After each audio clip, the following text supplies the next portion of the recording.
Dewan Juri yang terhormat, kita mengetahui bahwa meskipun beberapa memang ada ketimpangan kelas ekonomi yang sering terjadi di kalangan sosial, tetapi masalah untuk diskriminasi tentang berbasis tentang identitas mengenai gender dan etnis juga itu merupakan adalah poin yang sangat penting dan harus betul-betul dibawa dan akan bisa menyelesaikan bagaimana kesulitan yang dihadapi oleh masyarakat itu bisa terselesaikan dengan baik. Dari tim afirmatif, mereka hanya ingin menyelesaikan permasalahan tentang ekonomi, di mana mereka mengatakan bahwa ekonomi ini merupakan permasalahan di seluruh di seluruh golongan dan di seluruh komunitas yang ada, sehingga mereka hanya harus lebih berfokus pada ekonomi tersebut. Tetapi mereka tidak memikirkan bagaimana tentang proses ekonomi ini bisa berlanjut dengan baik ketika terjadi permasalahan-permasalahan seperti gender dan etnis tersebut terjadi di salah satu negara ataupun salah satu komunitas yang dimana mereka juga akan ujung-ujungnya tidak bisa mencapai kesuksesan ekonomi tersebut. Nah, secara status quo kita bisa melihat tentang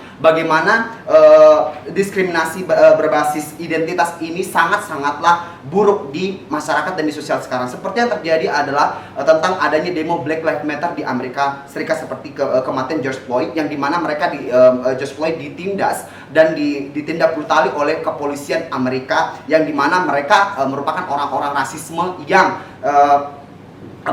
selalu menyangka bahwa orang-orang Amerika adalah orang-orang kulit hitam Amerika adalah orang-orang yang bisa punya intention untuk melakukan tindak kriminal dan tindak kejahatan. Nah, inilah yang merupakan kenapa tentang diskriminasi berbasis identitas ini merupakan hal yang sangat penting, dan kemudian kenapa kita tidak perlu terlalu berfokus kepada tentang permasalahan ketimpangan kelas ekonomi, karena sudah ada progresif di pemerintahan, ada juga berbasis tentang union labor, di mana kayak banyak sudah ada bantuan-bantuan dan sudah ada pihak-pihak yang sudah bisa menjadi top penopang, di mana ketika suatu daerah atau suatu kelompok atau suatu masyarakat ketika mengalami masalah ekonomi, mereka pun bisa terjun langsung dan membantu mereka secara finansial, sehingga hal tersebut tidaklah terlalu penting. Dan kemudian adalah ketika orang-orang kita mengetahui bahwa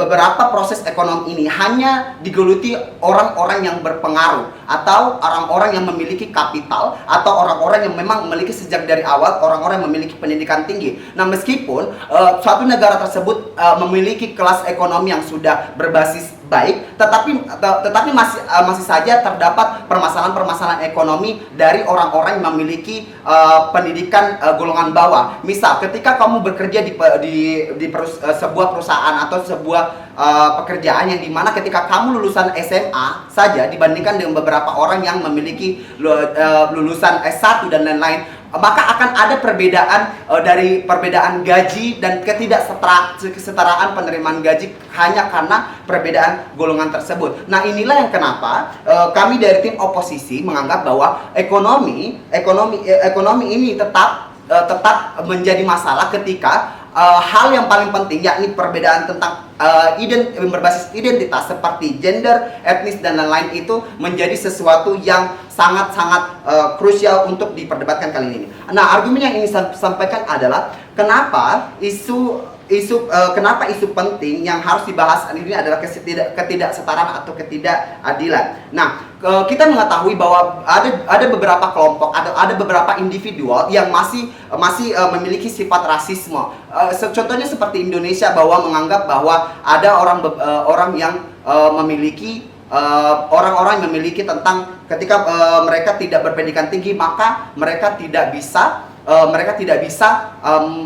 mendapatkan kehidupan yang layak di masa depan. Dan juga seperti orang-orang di Amerika di mana orang-orang hitam dianggap sebagai orang-orang yang memiliki intensi untuk melakukan kriminalitas. Nah, inilah yang kenapa ketidaksetaraan ini terjadi, dapat menimbulkan masalah yang sangat banyak. Nah, contohnya seperti orang-orang Amerika kulit hitam di sana, di mana ketika mereka ingin ikut berpartisipasi dalam pembangunan ekonomi di Amerika sana, tapi karena adanya sifat rasisme dari beberapa orang yang memang bekerja ataupun memang dari Amerika sana, sehingga mereka seperti tidak menghormati, bahkan akan mencegah mereka untuk melakukan perubahan ekonomi dan lain-lain. Terima kasih. Dewan Juri yang terhormat, saya akan memberi respon kepada argumen dibawakan oleh tim afirmasi. Dari pembicara satu telah mengatakan bahwa dengan adanya gerakan sosial yang hanya memprioritaskan gerakan-gerakan yang memperjuangkan ketimpangan ekonomi di background gender ras ini, akan ada beberapa orang yang tidak mendapatkan akses untuk bagaimana mereka bisa meningkatkan tingkat ekonomi mereka. Contoh saja perempuan yang tetap didiskriminasi dalam hal mendapatkan pekerjaan hanya disebabkan mereka di label sebagai tidak mampu dan sebagainya, hanya karena mereka tetap diberi stigma sebagai orang yang didiskriminasi dan diberi sebagai gender yang tidak mampu untuk melakukan hal yang sama seperti laki-laki. Nah, dengan ini kami sebagai tim oposisi tetap mempertahankan untuk bagaimana kita memperjuangkan gender ini. Contoh saja perempuan, untuk bagaimana kita bisa memiliki akses yang sama seperti orang-orang yang mempunyai ekonomi yang lebih bagus dibandingkan mereka. Kami dari tim oposisi juga menjelaskan bahwa dengan adanya gerakan-gerakan sosial yang tetap memperjuangkan gerakan-gerakan yang hanya fokus kepada yang hanya memfokuskan kepada tingkat bagaimana mereka bisa meningkatkan ekonomi yang lebih tinggi. Dengan ini peluang yang ada di masyarakat itu semakin sedikit untuk bagaimana mereka bisa tetap memperjuangkan ekonomi mereka, dikarenakan ada sektor-sektor yang tetap terbentuk dan tidak ter-equal di antara mereka. Dengan ini gender identitas, contohnya perempuan dan sebagainya maupun ras, harus tetap bisa bekerja supaya ekonomi harus tetap bisa bekerja untuk bagaimana mereka bisa meningkat ekonomi mereka. Yang kedua, kami mengatakan bahwa diskriminasi tetap akan eksis di dua sisi. Kenapa kita dengan ini, tapi kenapa kami tetap memprioritaskan diskriminasi gender misalnya? Kenapa kami memprioritaskan gerakan-gerakan sosial yang lebih membutuhkan bantuan seperti perempuan yang masih berada di ruang lingkup patriarki dan sebagainya. Kami mengatakan bahwa orang-orang yang kerja seperti mereka yang sudah punya peluang legal rights, tidak semua orang punya pekerjaan yang cukup. Contoh saja perempuan yang masih trap atau mereka terperangkap dalam value yang masih seperti patriarki, value mereka tidak bekerja dan sebagainya. Ini akan membawa ketimpangan ekonomi yang membuat mereka semakin tidak punya akses ke depannya. Ketika gender ini atau identitas ras ini, contoh saja perempuan, terselesaikan dengan sektor-sektor yang berada di atas dibandingkan ekonomi itu sendiri, mereka akan punya peluang yang sama dengan laki-laki. Contoh saja laki-laki yang ketika di label sebagai yang punya hak lebih tinggi untuk mendapatkan pekerjaan dan sebagainya, ini akan membuat perempuan merasa bahwa dan gerakan-gerakan sosial ini harus memperjuangkan gender itu tersendiri atau identitas yang diprioritas dari gerakan sosial ini untuk bagaimana bisa bangkit bersama laki-laki dan sebagainya, supaya agar mereka bisa meningkatkan ekonomi secara lebih tinggi secara bersamaan dan tidak ada sektor-sektor lagi ketika kaum yang kita prioritaskan ini seperti ras, suku dan perempuan dan sebagainya itu tetap bisa eksis dan tetap bisa mempunyai peluang yang sama untuk meningkatkan kehidupan mereka. Ketiga, kami mengatakan bahwa ketika kelompok identitas ini tidak terselesaikan. Pertama, ketika bantuan pemerintah tetap ada, tetapi ini tidak akan efektif dalam pembagiannya. Kenapa kami mengatakan begitu dan bagaimana hal ini bisa terjadi? Contoh saja para pimpinan yang masih terperangkap dalam ras, suku dan sebagainya, mereka tidak akan peduli kepada ras tersebut yang mereka tetap diskriminasikan. Contoh saja mereka merasa bahwa kelompok ini tidak setuju dengan mereka atau tidak suatu koalisi dengan partai mereka, maka mereka tidak akan membantu hanya karena diskriminasi ini karena diskriminasi terjadi. Nah, dengan ini walaupun pemerintah memberikan bantuan dan sebagainya, hanya dikarenakan diskriminasi dari etnis ini dan ras ini membuat masyarakat semakin berada di ekonomi menengah yang sangat bawah. Seterusnya, kami mengatakan bahwa perempuan juga tidak bisa bergabung dalam pemerintahan ketika ras-ras atau identitas gender ini semakin tidak diperjuangkan, karena ketika tidak ada perempuan yang bergabung dalam pemerintahan, dengan ini kebijakan yang menuju kepada perempuan itu juga tidak akan tersalurkan dengan baik, karena tidak ada perempuan yang mewakili bagaimana mereka merasakan menderita di dalam masyarakat dan sebagainya. Karena ketika kaum lelaki yang hanya fokus kepada pemerintahan itu sendiri, mereka tidak merasakan hal yang sama apa yang dibutuhkan perempuan dan sebagainya dan tidak terwakili. Dengan ini ketika ras, identitas dan sebagainya tidak terselesaikan melalui gerakan-gerakan sosial ini, perempuan akan terus ditindas dan kita tidak bisa mendapatkan peluang yang sama untuk bagaimana bisa mencapai. Dengan ini kami menutup mosi ini. Sekian dan terima kasih. Dewan Juri yang terhormat, dua perbandingan analisis yang akan datang dari pihak kami. Yang pertama yaitu kenapa diskriminasi entitas dan gender itu lebih penting untuk kemudian lebih dahulu ditangani ketimbang ekonomi itu sendiri. Dan yang kedua, kenapa itu ekonomi sah-sah saja untuk dikesampingkan. Yang pertama, kenapa diskriminasi begitu urgent di pihak kami ketika dan kenapa kemudian diskriminasi di pihak pemerintah itu tetap ada, dikarenakan ketika kemudian ini masalah entitas ataupun gender tetap ada di pihak pemerintah, itu akan membuat ini akan membuat masalah ekonomi itu sendiri tidak bakalan tertangani lebih baik. Contoh ketika kemudian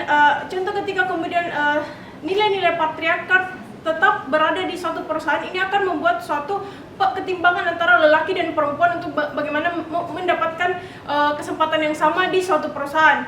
Dan ini akan membuat adanya ketimpangan dan akan membuat si pihak perempuan sendiri tidak dapat memenuhi hal-hal apa saja yang krusial di dalam kehidupannya. Dan yang kedua, kenapa kemudian ekonomi itu sah-sah saja untuk dikesampingkan? Karena ketika kemudian ekonomi ini dikedepankan, ini akan membawa kepada keuntungan pihak kapital saja.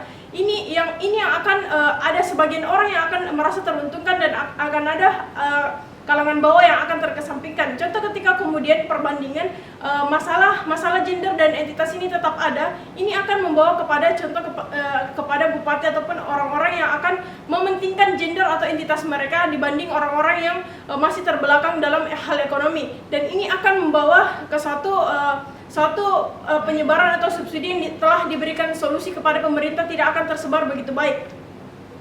Dan alasan yang kedua kenapa ekonomi itu sah saja untuk dikesampingkan, dikarenakan seperti adanya politik identitas yang juga terjadi di pihak pemerintah, yang dimana kita mengklaim bahwasanya dari pihak kami telah mengatakan bahwa masyarakat politik identitas yang telah progresif, di mana sudah adanya kampanye-kampanye representatif yang menyuarakan suara-suara kaum yang terbelakang untuk bagaimana mereka mendapatkan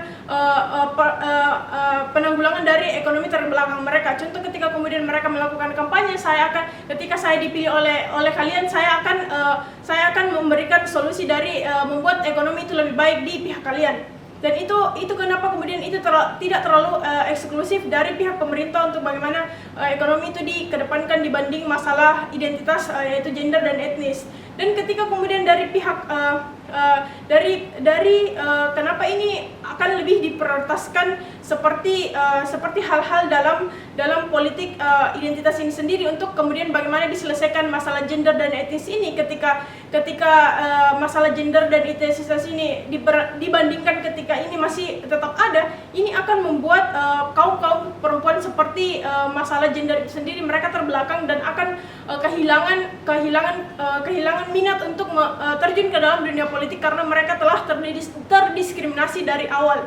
Dan ini akan membawa kepada kepada adanya politik identitas yang tidak begitu baik. Dan adapun dari alasan mengapa dari pihak kami lebih dapat memenangkan debat kita kali ini, karena yang pertama, pembicara sebelumnya telah membuktikan bahwa diskriminasi masih menjadi persoalan utama di pemerintah itu sendiri.